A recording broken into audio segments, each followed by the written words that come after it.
Well, they did it again. They found their way to the Blazor Puzzle. Are you kidding? I don't know how they do it. We got to do a better job. We have 3 today, not 2. So we just got new listener. How you doing? Good to see you, friend. Yeah, welcome back. I'm Carl Franklin from AppVNext. That's Jeff Fritz from Microsoft. Jeff, how's your week been? How do, Carl? It's good to see you. It's been a week, right? We had the holiday here in the States, and you know we've got a big event coming up next week. Yeah, we do. Dev Intersection in Las Vegas. It's going to be so good to get out and meet some developers, meet some viewers in person. Oh my gosh. Right, and we're both doing Blazor workshops, right? We are. Yeah. You're doing a sort of an intro to Blazor, and I'm doing a more advanced course, I guess. But you're also doing some other talks, right? Are you? Yes, I am. So I'll be talking a little bit about, I like to give the 101 talk about Blazor to folks at these events, because there's still folks that come in and they're like, really? Do I really want to use Blazor? They're still not convinced. Is it production ready? That's my favorite question. Is it production ready? Yeah, right. Because the second talk I'm giving is how to get your Blazor application ready for production and publication on the open web. Like, let's do it. So, and then I've got an Aspire talk, a .NET Aspire talk I'm giving with that Maddie Montequilla. She's great. Yeah. Oh my gosh. And there's always chaos when we co-present. As happens. Well, enough about that, but if you're going to be at Dev Intersection next week, please do find us and say hello. Yeah, absolutely. All right, let's jump into last week's puzzle. Here we go. So this was kind of an open-ended puzzle, wasn't it, Jeff? Yeah. Options. Yeah, so it's a .NET 8 global server Blazor web app. This is like our go-to template for most things, except next week. We're reading a value from app settings JSON and displaying it right here in the H1 tag and the header tag. What do we do if we want a different message in production than in Visual Studio? So you can have different configuration settings in production than in Visual Studio and development, but we want to know, how do you do it? And how can we make this work here? So look, app settings JSON, all I did was I added a single variable, hello from app settings JSON. Yep. And when we run it, it does exactly what you think it should. There it is, hello from app settings JSON. So the simple question is, what if we have different configuration for production than we do for development? Well, I'm just going to start with this little gem right here. If you expand app settings JSON, you see app settings development JSON. And app settings development JSON is where you can put things that will override in Visual Studio these configuration settings. So if I were to add this to development and then say like development, right? Yeah. To distinguish it, and I run it again in Visual Studio. Now, because that overrides, you're going to see it right there. So the thing you might be picking up is that there are layers to iConfiguration. Many layers. Many, many layers. Configuration's like an onion, Carl. It is, yeah. In fact, I think there's so many layers here. I think you and I could go back and forth talking about different layers, and we could put a little scoreboard on the screen here because there are so many ways that we can do this. Can our editor friends help us with a little scoreboard on screen? Yeah, a little scoreboard. We'll put a scoreboard. Okay, so I've got one for this development.json. All right, your turn. Absolutely. Go ahead. So, of course, I'll put out there, you can also put other names of environments out there in appsettings.nameoфenvironment.json. So if you want a configuration file that only gets loaded in production, you can create appsettings.production.json and put production-specific things in there as well. So are you saying there's a pattern where it will automatically recognize the word production and then use that? That's crazy, Jeff. It is. But wait, there's more. Of course, you can create names first of all, Jeff gets one. one. There you go.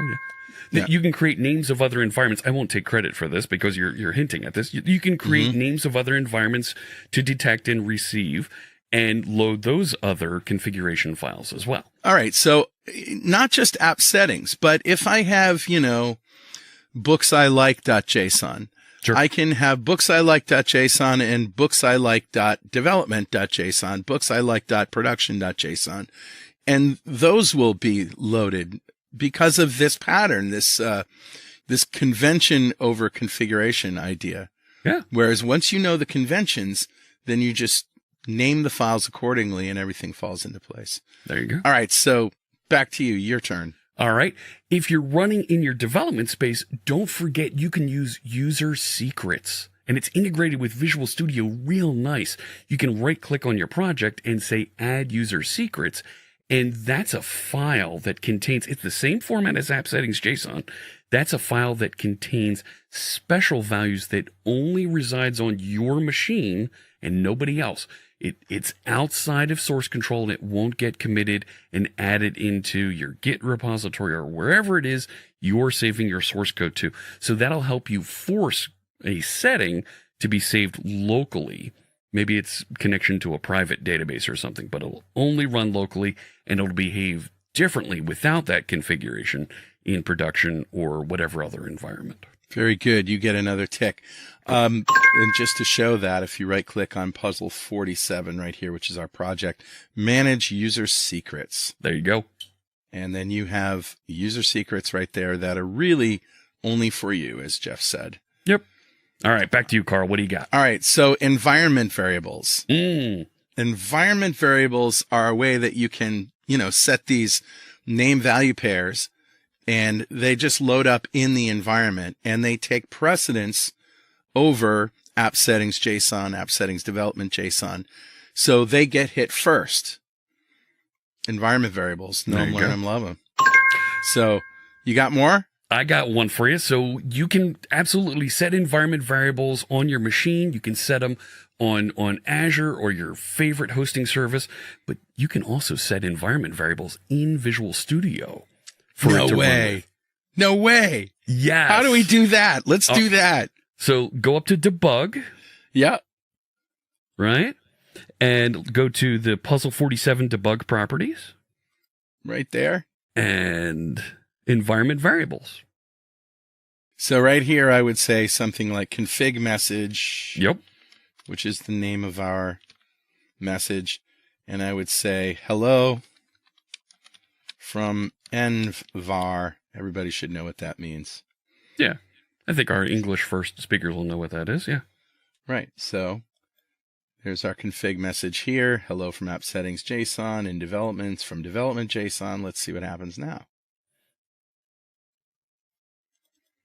There it is. There you go.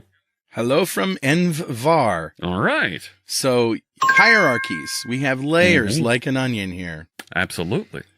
I think that's pretty much enough for now. But I'm going to say I'm going to say you win because you know like at least 3 more than I do. There's another one hidden in IIS that you can configure if you're running on the Windows Internet Information Server web server. Okay. So there you go. Right. There you go. And you sort of glossed over it, but of course, in the Azure portal, you can go to configuration and there's environment variables there. So where do environment variables in the Azure portal take precedence over all of these things, environment variables that we have in Visual Studio? Do they? So the environment variables in Visual Studio only take effect when you choose to debug from within Visual Studio. Even run without debug, they apply inside Visual Studio only. Those environment variables do not carry over to any other environment. So you'll be able to set your specific environment variables in the Azure portal or whatever hosting portal that you're in, and that those take effect there. It's a good place for your operations folks to inject those configuration options. And those are probably the highest level too, right? If I put a config message environment variable in the Azure portal, it's going to override anything that's in my config files, right? That's right. Yep. Yeah. So, and there, wow. We also didn't mention you can even set configuration as a command line parameter, but that's a whole nother story. Wow. That's right. Yeah. So many options, and we're just scratching the surface. But we did actually have a winner today, Jeff. Yes. All right. What do we got? All right. So drum roll, please. The winner is Alex Guarneros. Yeah. Congratulations, Alex. And for having his answer picked among all the right answers, there was multiple right answers. Remember I said we were going to pick 2? Well, he was the only one that wrote in this week, so we don't have 2 winners. Oh well. Anyway, yeah. So you get better at that, people. So Alex is going to win one of these: a Blazor Puzzle mug. Fantastic. And we also are offering a second prize today.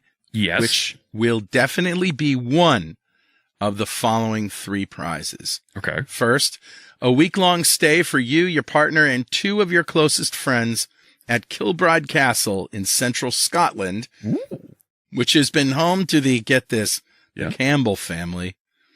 Who? Since 1659. No, like Richard Campbell is descended from the Campbell clan. I've heard of him. Yeah. We, on our stay in Scotland, we actually went to a pub and it said above the door, "No Campbells allowed." So I have a picture of Richard Campbell sitting under the sign, like all deflated, Okay. So either that week-long stay at Kilbride Castle or a custom designed and built home theater in your house with over $40,000 worth of gear and audio treatment. I want you to win this so that it gets installed in my house. Yes. Yeah. Right? Or he could also win one of these. A Blazor Puzzle t-shirt. And I can't even say it, but you know what it is. Blazor Puzzle t-shirt. It's a t-shirt. It's a t-shirt. And that is by far the best prize. Certainly. Yeah.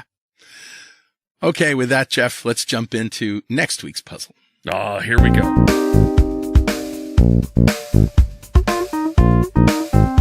Okay, Jeff, this is yours, so tell us what we're seeing here. All right. I've become a big fan recently of the QuickGrid. Love the QuickGrid that ships with Blazor. It was originally written by our friend Steve Sanderson, the guy who invented Blazor, and it's intended to be this typical grid that you need. It's a component to go on screen and do some of those basic things. Just display tabular data. Let me do some sorting. Let me do some organizing of columns and put that content on screen nicely. So we've been working with this block of data, this list of episodes that we've had floating around for a while. We've built an API for it, a little minimal API out there. So this is a Blazor WebAssembly application. It has a server-side component with that minimal API, and it has a list of the episodes that sit in memory. It's a collection sitting in memory. There's no reason for us to actually store that somewhere. It's in the episode API file. Okay, I was looking in program. Yeah, I remember you do the episode API. So, sure. Right, it's just a hard-coded collection of episodes, but it's a nice block of data for us to work through and just have a simple API endpoint to fetch and present that data.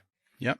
Piece of cake. It's sitting on our web server that the WebAssembly is on, and I want to present that in a grid, right? So let's just see what it looks like, first of all. Yeah, let's do that. Okay, there it is. There it is. So that's nice, and what's going on here is it's loading up all the data to present in the grid and paint it on the screen. Now, I've only loaded the first 26 episodes into memory here to paint on the screen. But as we get into the hundreds of episodes of Blazor Puzzle, that's going to be a lot of data to paint all on screen at once. You know what I'm saying? Yeah. So what I'd like to do, there's a built-in virtualize feature of the grid. Like literally that attribute, right there. You can set that to true, and it will only paint those records to go in the grid that are on screen and visible at a time, and a little bit of overlap so that it doesn't, you don't see any kind of flashing as it's loading content. Yeah, we've showed virtualized things before. Yeah, so if we turn on virtualize here and we go ahead and run this, Now, before we run it, I noticed that you have some CSS up here. Yeah. This isn't obfuscation. This is stuff that should actually work really well. That's right. This CSS just, it creates that frame around the grid so that it can scroll, and we don't have, and we have content that's not visible off the screen, right? Okay. So, I just want this to virtualize so it only displays those rows that are visible at a time. Don't try and load up the extra content. We don't need that right away here. Right. Yeah. Huh. I don't know what I did here, Carl, but it's not loading. Like, I think it's loading because when I look at it, but it didn't paint it on the screen. Yeah, it's not a state has changed problem because it would refresh when we. Right. Wow. So, hey, viewers, can you help me out and figure out what's wrong with why my data is not loading on the screen when and it's just that virtualize. Now, the source code that we're sharing has virtualize set to false, so you can see it loading. But I want you to set it to true and give us a fix that will make that work. That is a good one. Oh my goodness. All you did was turn on virtualization and it broke. What's going on? Yeah. Help us out, friends. Yeah, help us out. If you think you know the answer, of course, don't post it on social media, but instead send it to Jeff and me at this email address, blazorpuzzle@appvnext.com, and put in the subject puzzle number 48. We'll read it. We'll try it. Yep. If you win, you win. Good luck. All right. See you next week. Take care, friends. Bye. Thanks for watching. Make sure to check out blazortrain.com and the .NETshow.com for more great content.